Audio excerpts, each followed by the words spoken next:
Hello everyone, CGPSC ABCD में आप सभी का स्वागत है।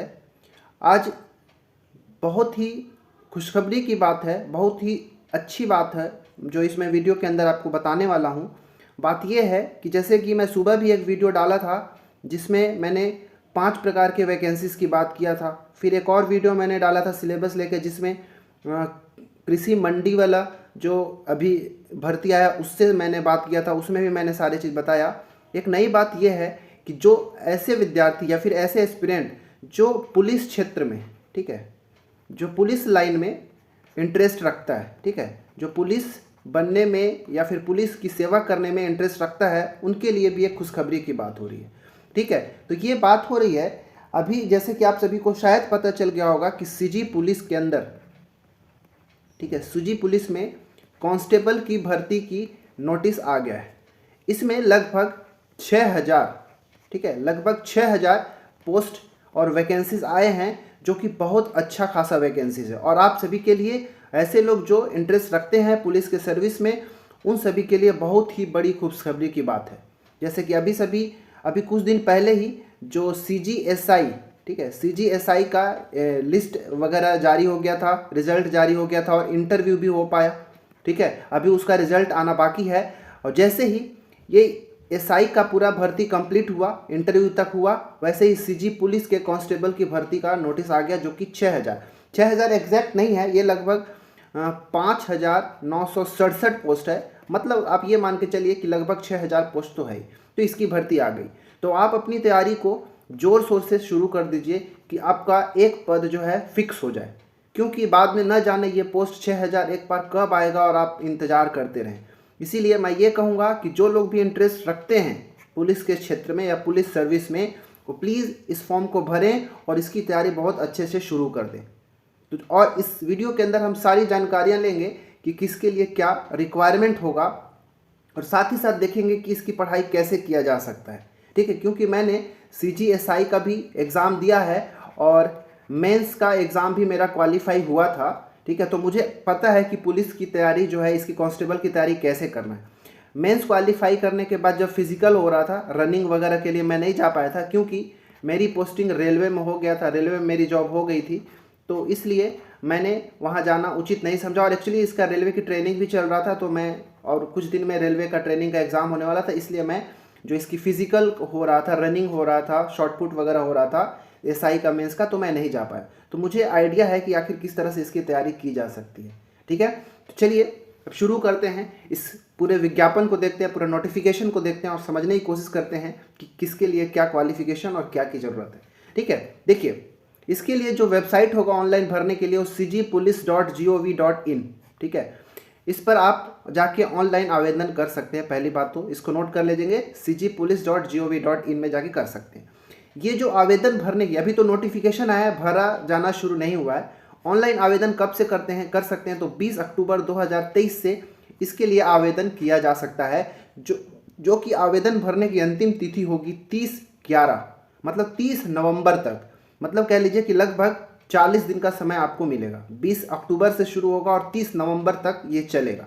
ठीक है, यहाँ पे क्योंकि सीजी व्यापम और CGPSC के जितने भी एग्ज़ाम होते हैं जनरली, उनमें अब जो है शुल्क नहीं लगता, निःशुल्क होता है। परंतु क्योंकि ये पुलिस विभाग द्वारा एग्ज़ाम लिया जा रहा है, पुलिस विभाग का जो भी, जैसे कांस्टेबल की बात हो रही है, पुलिस विभाग एग्ज़ाम लेगी। अभी SI का जो एग्ज़ाम हुआ वो भी पुलिस विभाग अपना खुद से ऑर्गेनाइज़ की थी। इसीलिए जो पुलिस विभाग के लिए जो सामान्य वर्ग, जो पुलिस कांस्टेबल के लिए जो आप फॉर्म भरेंगे, तो सामान्य वर्ग और अन्य पिछड़ा वर्ग के जो एस्पिरेंट्स होंगे, जो उम्मीदवार होंगे, उनको 200 रुपये फॉर्म फी भरने में लगेगा। वहीं जो अनुसूचित जाति और अनुसूचित जनजाति के उम्मीदवार होंगे, उनके लिए 125 रुपये मात्र लगेंगे। ठीक है, तो ये तो बेसिक जानकारी था। अब हम रिक्त पदों की कुछ जानकारी ले लेते हैं। देखिए, ये सारे जिलों में इन पदों की बहाली शुरू की गई है। ठीक है, सारे जिलों के लिए इस भर्ती को निकाला गया है, किसी एक जिले के लिए नहीं निकाला गया है। इसीलिए वो आप स्क्रीनशॉट ले सकते हैं, या फिर इसका PDF हमारे जो टेलीग्राम चैनल है CGPSC ABCD, आप वहाँ ज्वाइन कर लें। इसका मैं PDF जो है वहाँ पे अलग से आप डाल दूंगा, तो आप जाके वहाँ पे देख लेंगे कि कौन से ज़िले में कितने पद हैं, क्योंकि सारे जिलों के मैं पदों की संख्या अगर बताने लगूँ तो उसमें टाइम लग जाएगा। ठीक है, चलिए देखते हैं। यहाँ पे देखिए, फिर भी रायपुर जिले में कितने, रायपुर जिले में देखेंगे टोटल तो ये 554 आरक्षक GD के लिए। देखिए, इसमें जीडी आरक्षक के भी, कांस्टेबल का तो पोस्ट है, साथ ही साथ चालक और ट्रेड ट्रेलर का भी कुछ पोस्ट है। तो ये सारा चीज़ को आप देख लेंगे कि कौन से जिले में कितने हैं। ठीक है, मैं स्क्रॉल कर रहा हूँ, आप स्क्रीनशॉट भी ले सकते हैं। ठीक है, और हमारा टेलीग्राम चैनल ज्वाइन कर लीजिए, वहाँ पे आपको अच्छे से पीडीएफ मिल जाएगा। तो ये सारा चीज़ तो आप देख सकते हैं कि अपने अपने ज़िले में देख लें कि कौन से ज़िले में कितना पोस्ट है। और टोटल अगर आप देखेंगे तो मैंने बताया कि 5,967 या फिर कह लीजिए कि लगभग 6,000 पोस्ट आपको देखने को मिलेगा। तो इसमें हम ये सारा चीज़ तो आप देख ही सकते हैं। मैं बेसिकली आपको बताऊँगा कि क्या क्या इसमें क्वालिफिकेशन वगैरह मांगा है, किसको किसको आरक्षण मिलेगा, कितना आरक्षण मिलेगा। यहाँ पे कुछ बेसिक चीज़ मैं बता दे रहा हूँ। जैसे यहाँ पर अगर देखेंगे आरक्षण की अगर बात करेंगे तो जो भूतपूर्व सैनिक हैं उनको 10% जो है समस्तरीय और श्रेणीवार आरक्षण उनको मिलेगा। कितना? 10% आरक्षण मिलेगा। ठीक है, तो ये जो भूतपूर्व सैनिक हैं उनके लिए पहले से भी आरक्षण मिलते आ रहा है और यहाँ पे मेंशन कर दिया गया कि 10% उनको आरक्षण मिलेगा। ठीक है, और यहाँ पे भूतपूर्व सैनिकों के लिए आरक्षण के लाभ के संबंध में छत्तीसगढ़ शासन द्वारा जारी पत्र दिनांक 25/2/2015 के जो भी प्रावधान है उसके अनुसार जो है ये आरक्षण दिया जाएगा। महिलाओं के लिए 30% आरक्षण होगा। ठीक है, जो पुरुष होंगे भूतपूर्व सैनिक उनके लिए 10%, परंतु महिलाओं के लिए 30% का आरक्षण देखने को मिलेगा। ठीक है, कितना परसेंट? 30% का आरक्षण महिलाओं के लिए। इसके साथ साथ शासन के निर्देशानुसार नगर सैनिकों के लिए निर्धारित आरक्षण नियमानुसार पालन किया जाएगा। सहायक आरक्षकों के संबंध में आरक्षण नियमों का मतलब जो भी नियम है इसके तरह बनाए गए हैं वैसे होगा। बस आप याद रखिएगा कि जो भूतपूर्व सैनिक है उनको 10% और महिलाओं के लिए 30% का आरक्षण मिलेगा। तो ये 2% आप याद रखना है, 10% और 30%। ठीक है, जो वेतनमान होगा, जो इसका पे लेवल होगा वो वेतन मैट्रिक्स लेवल 4 होगा। मतलब कहने का कि जो प्रारंभिक वेतन होगा उनके लिए 19,500 रुपये प्रति माह होगा। इस चीज़ को याद रखिएगा।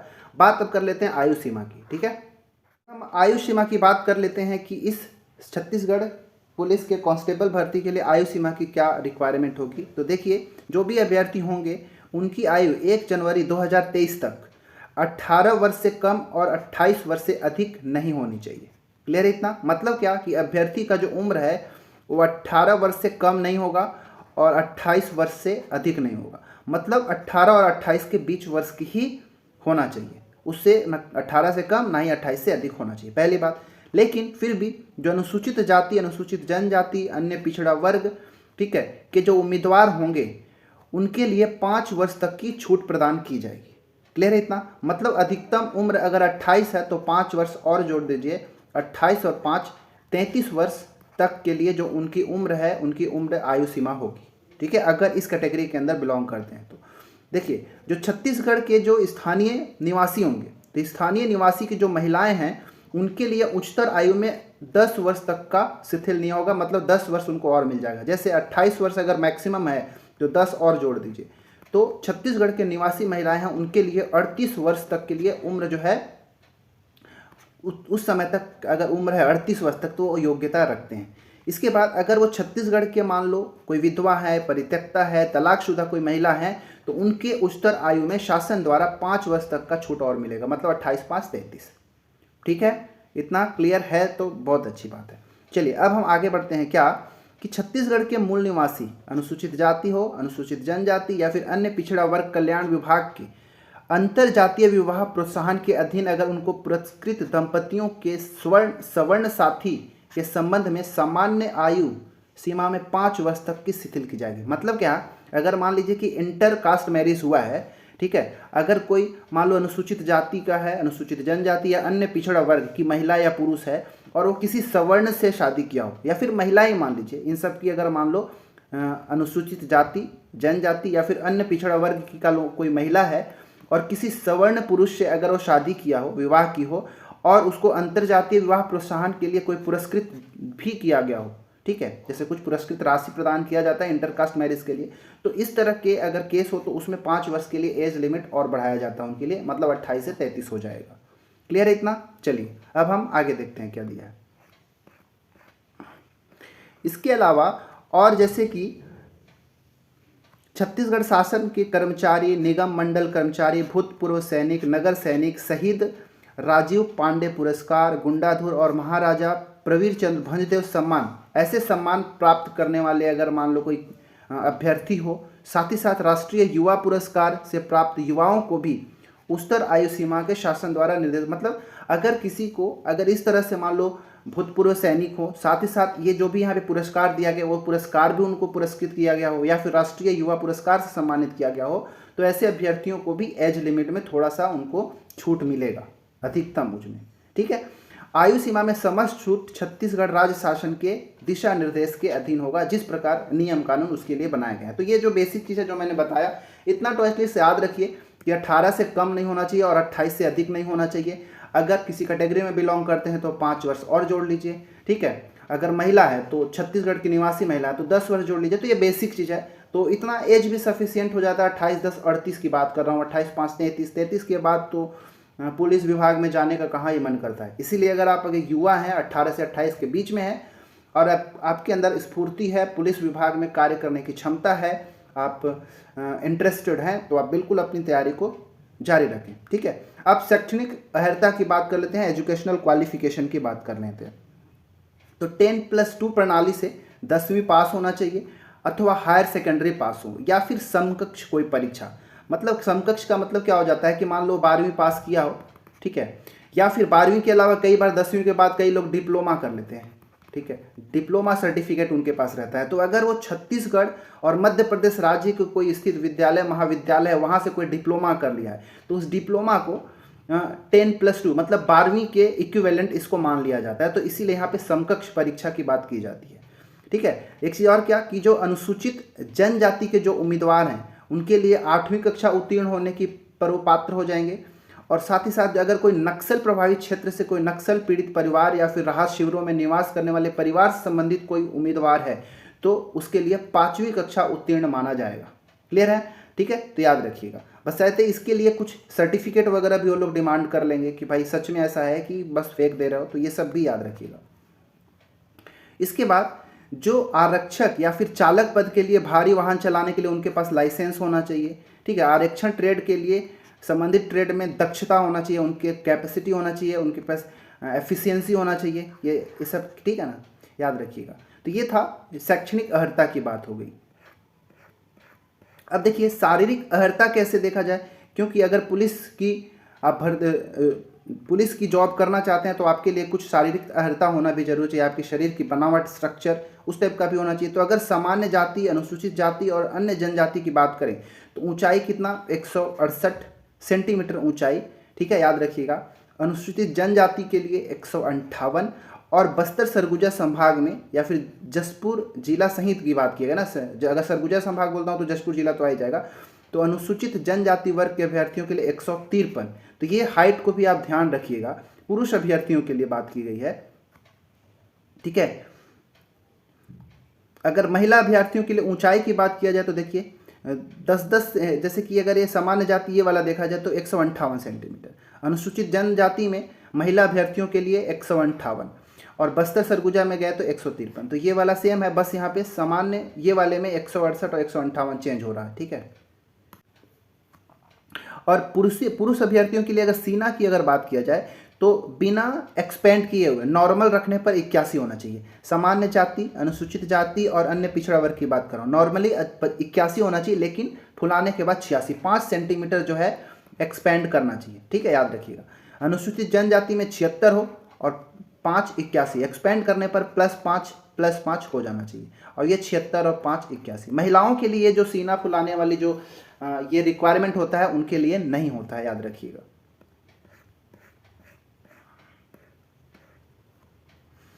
ठीक है, और क्या याद रखना है, ये सीना फुलाने वाली जो बात है महिलाओं के लिए ज़रूरत नहीं होता है, याद रखिएगा। लेकिन यहाँ पे लिखा भी है महिलाओं के लिए इसकी शारीरिक अर्हता से मुक्त होगी, लेकिन 5 सेंटीमीटर का अंतर होना चाहिए सीना फुलाने के लिए, जो ऊपर मैंने बताया।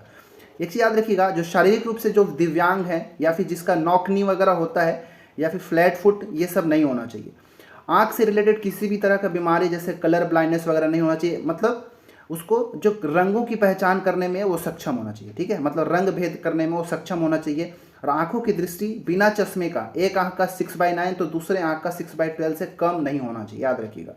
जो थर्ड जेंडर के जो लोग होंगे पुरुष, मतलब उनके लिए क्या प्रमाण पत्र होना चाहिए। ठीक है, थर्ड जेंडर के अगर वर्ग की कोई अभ्यर्थी है तो प्रमाण पत्र में पुरुष उल्लेखित होने पर पुरुष अभ्यर्थियों के लिए निर्धारित मापदंड और महिलाओं के लिए जो है उसमें निर्धारित मापदंड जो है लागू होगा, जो इनके लिए कैटेगरी बना होगा उस हिसाब से।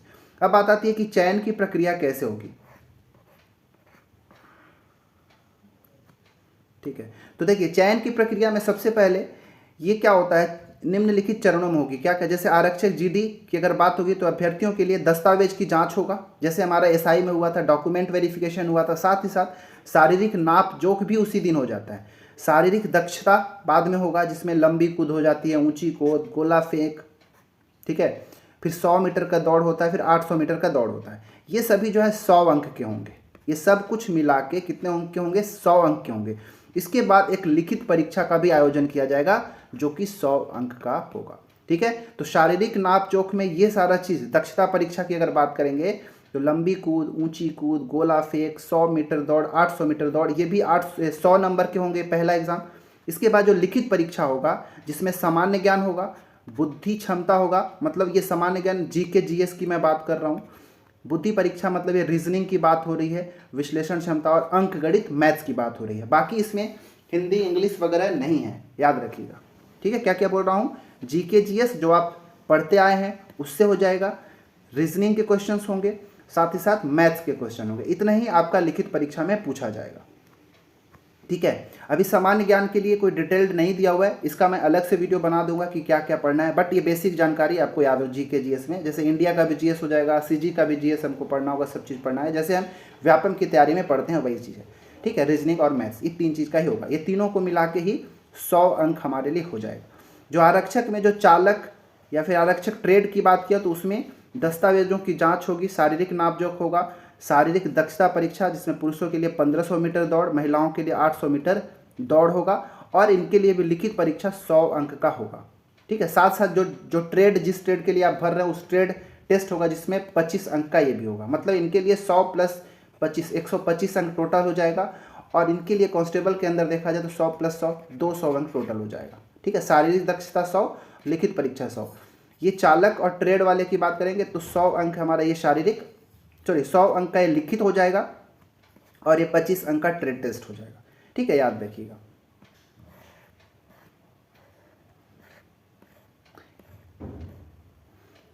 इसके बाद क्या दिया है कि जैसे कई लोग अंतर्राष्ट्रीय राष्ट्रीय स्तर पर खेल कूद में प्रवीणता और एनसीसी से संबंधित है, तो उनके पास अगर प्रमाण पत्र है तो उनके लिए उनको 5-5 अंक जो है दिया जाएगा। अधिकतम 10 अंक दिया जा सकता है बोनस के रूप में, याद रखिएगा। मतलब उनको बेनिफिट मिल जाएगा अगर नेशनल इंटरनेशनल अगर वो गेम खेले और वहाँ से अगर उनको सर्टिफिकेट मिला हो तब।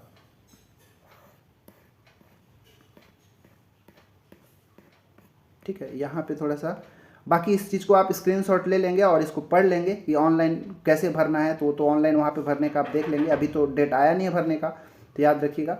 तो इतना बेसिक चीज़ आपको जानकारी रखना चाहिए था। और बाकी इसका जो भी सिलेबस होगा, मैथ्स रीजनिंग के क्वेश्चन हमारे चैनल पर मिल जाएंगे। ठीक है, अब मैं बुक लिस्ट वगैरह की मैं बात कर लूँ तो आपके लिए एक बार फटाफट मैं बुक लिस्ट बता देता हूँ कि क्या क्या हो सकता है। जैसे ठीक है, बुक लिस्ट में अगर देखा जाए तो जीके और जीएस की बात करते हैं, तो अगर आप क्या बोलते हैं इंडियन जीके वाले की बात करते हैं, इंडियन जीके और जीएस की मैं बात करूं तो आपको ज़्यादा कुछ नहीं करना है। आपको ये काम करना है कि एक लूसेंट की बुक आती है, ठीक है, लूसेंट, इस लूसेंट बुक को आप ले लो, आप किसी भी एग्ज़ाम के लिए रामबाण का काम करेगा। ठीक है, इस लूसेंट में इंडियन जीके जीएस साइंस हर तरह का इसमें दिया है जो कि किसी भी एग्जाम के लिए पर्याप्त होगा। सीजी व्यापम के किसी भी एग्जाम की मैं बात कर रहा हूँ उसके लिए पर्याप्त होगा। ये लूसेंट का अगर आप बुक रखेंगे तो इंडियन जीके जीएस का कुछ भी पोर्शन छूटेगा नहीं। ठीक है, अगर आप सीजी का जो जीके जीएस है उसकी मैं बात करूं तो उसके लिए आपको क्या करना है, आप जो भी अभी तक पढ़ते हैं वो ले सकते हैं। HR पटेल, हरिराम पटेल का बुक ले सकते हैं, टुटेजा का ले सकते हैं, या फिर कोई भी एक बुक लेंगे, क्योंकि एकदम से स्टैंडर्ड बुक लेने की ज़रूरत नहीं है। जो भी एग्ज़ाम में अभी जैसे कि कोई भी एग्ज़ाम कोई भी अगर बुक अभी तक जो फॉलो करते आ रहे हैं आप उसको उठाएं और बनाने की कोशिश करें। इसके बाद रीजनिंग की अगर बात करें तो रीजनिंग के लिए एक दीपक कुमार का एक बुक आता है। ठीक है, दीपक कुमार की एक बुक आती है, आप उसको देख सकते हैं। RS अग्रवाल की भी बुक आती है, उसको देख सकते हैं। और बाकी ये सारे चीज़ का कोई भी रीजनिंग का टॉपिक, ये सारी चीज़ों का वीडियो जो है अपने चैनल पे मैं लाते ही रहता हूँ। बहुत सारी चीज़ तो हमारे चैनल पे आपको मिल जाएगा, आप वहाँ से पढ़ सकते हैं, या फिर यूट्यूब में 50 तरह का चीज़ मिलता है, ठीक है। कोई भी टॉपिक आप सर्च मारें, उससे टॉपिक से रिलेटेड आपको कई सारे वीडियोस जो है मिल जाएंगे, आप वहाँ से पढ़ाई करिए। बुक से पढ़ना ज़्यादा अच्छा होगा, क्योंकि अगर आप यूट्यूब वगैरह में देते हैं तो आपको बहुत भटकाव होता है, ठीक है। फिर भी मैं जितना भी हो सके मैं आप सभी के लिए वीडियो जो है अपने चैनल पर लेकर आते रहूँगा। मैथ्स के बहुत सारे टॉपिक के वीडियोज़ हमारे प्लेलिस्ट में जाके मिल जाएगा, तो आप मैथ्स के देख सकते हैं। रीजनिंग के भी बहुत सारे टॉपिक बना हुआ है, ठीक है।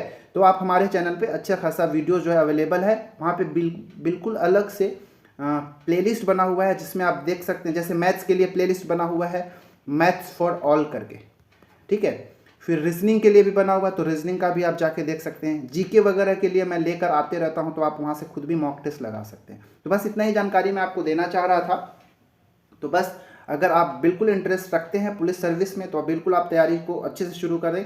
अभी फॉर्म भरना है में टाइम है, तो तब तक आप अपना पढ़ाई को एक प्रॉपर एक रूल बना लेंगे, टाइम टेबल बना लें कि कैसे पढ़ना है, किस टाइम में क्या पढ़ना है। इसके बाद एकदम जोर शोर से भिड़ जाइए, ठीक है। मिलते हैं अगले वीडियो में किसी और वीडियो के साथ। अगर आप हमारे चैनल पर नए हैं तो प्लीज़ हमारे चैनल को सब्सक्राइब कर लें, हमारे टेलीग्राम चैनल भी जरूर ज्वाइन कर लें, ठीक है। चलिए, क्योंकि वहाँ ही आपको PDF मिल जाएगा, ये सारे वीडियो का PDF आपको वहीं पे मिल जाता है। धन्यवाद।